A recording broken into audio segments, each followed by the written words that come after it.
Sanjay Parekh is with us, founder and CIO at Sohum Asset Managers, someone who looks at companies bottom up and has good ideas all the time. Not all the time, Sanjay, maybe overstating the case. But great to see you bright and early. So you 99 will be all. Absolutely wonderful. Sanjay, talk to us a little bit about this pharma business from the US. We've had a couple of analysts join us from the morning. Right. And I was taking the opposite side, maybe just as a little bit of devil's advocate, but maybe angel's advocate, that maybe this removes overhang because he's done on pharma, it's branded, it's big pharma, he's not touched generics. Of course, I mean, you can always argue what stops him from targeting generics next. But from a stock point of view, just thoughts and your way of looking at it. Yeah, I think, let's start with what happened in IT, right? You suddenly saw a notification on the H-1B raising of 1 lakh on the incremental issues of visas, H-1B visas. So the direction is clearly not in the right context. Like, they're trying to do something quite ad hoc, which is very unpredictable and it's very, very difficult to predict what will happen to these global businesses. So I think market is nervous on that. Rightly, this is for specialty exports from India to them. I mean, it's not about a generic. But, he also made a statement a few weeks back that the prices there are very, very high and they need to be slashed down. Now, if that happens, then obviously they will tell the generic pharma companies to take some part of the pressure. So I think that uncertainty is what is reflecting in the prices right now. And it's rightly so, and it's very tough to take a view in the near term. Okay, hi Sanjay, good to see you. So pharma things are still up in the air. But, one sector where you were relatively more overweight, I think, was autos, if I remember correctly, Sanjay. And that's played out very, very well. Your portfolio will be looking much better because of that. What do you do now, though? Those stocks have, seen a good run in the last 45 days since that hint came in with regard to GST rationalization. And now we're getting into the strongest consumption period. Right. How do you approach this sector since you were as is overweight? Yeah, we are overweight and it helped us. So Maruti helped us. Mahindra, we were all throughout positive, almost now for 2 years, which worked very well. And then, while Samardhan Motherson is a global company, but we really like their aggressive expansion strategy and the unlocking they can do. And there could be near-term concerns. But genuinely, we believe this could be one of them which can meaningfully, what we call as can double in 4 years. Then this is one company we like, despite it being global. And of course, we had some Tata Motor. We took a knock because of this unforeseen event. While we were okay with the near-term issues, this is something which will be hitting them for a while and causing pain in Q2 and also maybe Q3. But overall discretionary space, we were positive. Now, I think, they're not like Maruti is not cheap. We own it, but, the whole thing is earnings will be minor upgrades from 4, 5, 6% volume growth to 7, 8%. But the valuation re-rating has significantly moved up from 16 times to 18, 20 times. So they're not cheap now, right? So we'll hold on, but we are now cautious. We'll not book profits yet, but we'll not buy. Hi, Sanjay. Good to have you on this Friday. So there's pharma, there is IT. Those US hits keep coming, right? Even H-1B visas. Same time last week, we were talking about IT. But I think as per what I remember from around March, April levels, you had some exposure, not much, but some exposure to some large cap names as well. I'm not sure if you've pared that down, if you've sold it. What's the stance been? And are you looking at a different form of services? I mean, these digital businesses, the likes of your urban company, Eternal, etc. What are you doing there? So I tell you, IT, we are underweight now for 3 years. We had Persistent and Coforge, but luckily we sold off because we really found that there could be uncertainty. And luckily before this pain. We own Infosys because we don't go zero on a sector like IT, and we are underweight with Infosys with a mild overweight, and that is hurting us. In terms of the new digital piece, we've evaluated each of them. We held on at one point, PTM, delivery, but we find them very, very expensive, So like Manish said, these are like Hussein paintings, where you need to buy at any price. We think we agree to that, and we're really finding very difficult, given our style of car, our valuation of a portfolio is 14 times. But consumption we like Telecom, we are big overweight, we've got Indus, we've got Bharti, we've increased. So we will play consumption through those pockets. Yeah, this is a very interesting. First time I'm hearing stocks being compared to MF Hussain paintings.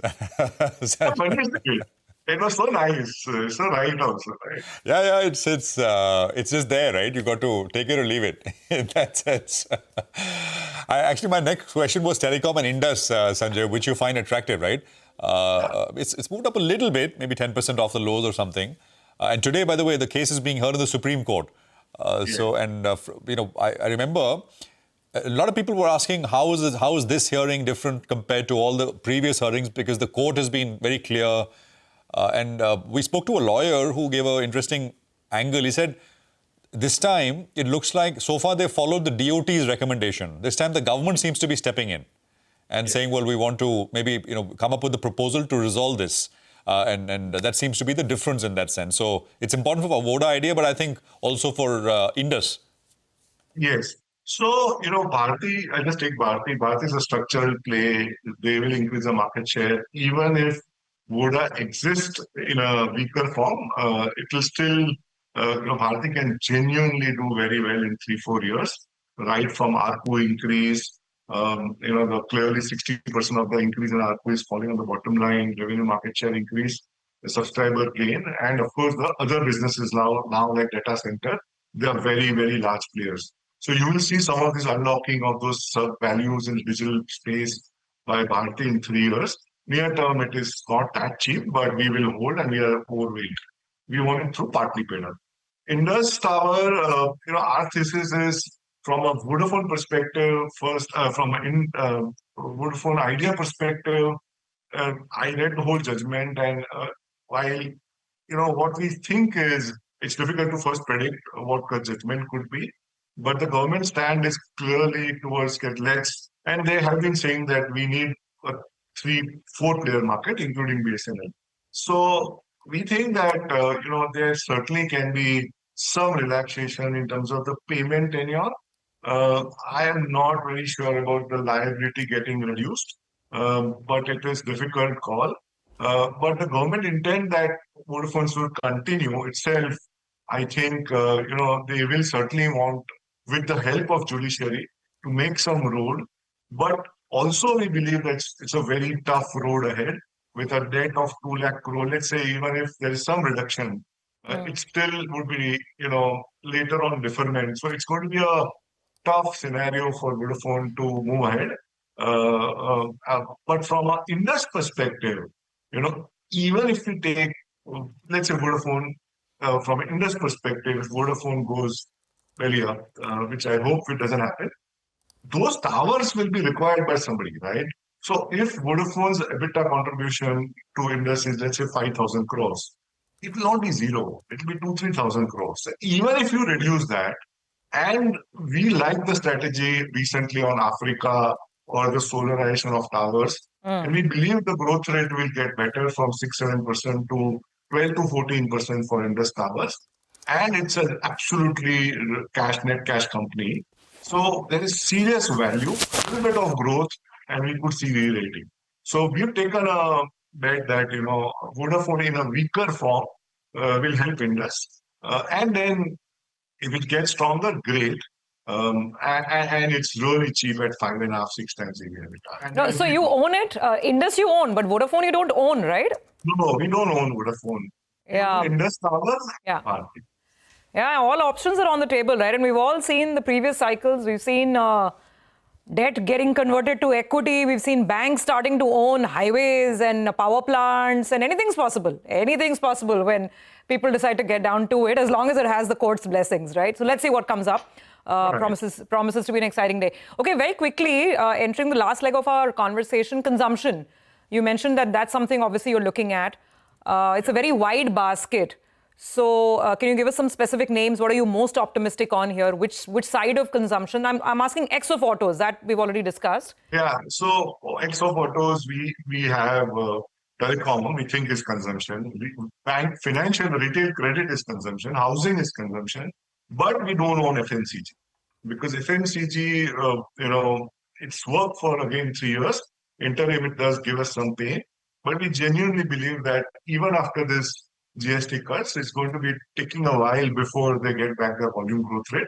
And we are actively open to watching it, but we still feel valuation on implied growth are still very, very high compared to what they've delivered in the last 5 years. So we are zero on FMCG right now. And we are looking at each of the large players, Trend, Titan, but we don't own them. At a price, maybe we'll consider. So that's FMCG and nothing else on QSR, on your footwear and value retailing, none of that? No, we don't own them. Value retailing also is very expensive, 70, 60, 70. No value in value retailing, huh? Absolutely. Okay, got that. Just overall, Sanjay, I mean, the market as a whole, I know we ask this question all the time, but earnings have to move up, right? Are you optimistic that we'll actually see double-digit earnings growth this year? Right. So I'll tell you bottom line. What we are doing, we have some capital in our EMC. So we are systematically investing every month. Because I think from here on, and we are telling that to our clients also, the second quarter is going to be weak because all the reasons we know. We are watching third quarter outlook, which is very important. But I really feel that the time correction and price correction has happened. Price correction could be there, and 2-3 months more and 3-4% lower is the maximum risk we see. And I really feel that third and fourth quarter will see slow recovery. And then FY28 is what people look at. And if we take 14-15 rupees earnings by then, and these are on broad conservative estimates on 27-28, India will still, I feel, get 20 times. That's 29,000. So that's 18%, 16-17% in 16-17 months. So I think a 3-4% lower and some time correction, and I think bottom of stock picking should start. Okay, all right. 120 points lower is where the Nifty is at now. Sanjay, thank you very much. It's a fantastic discussion, and so glad you're with us here this Friday morning. Have a good weekend. Have a nice day. And talk to you soon again.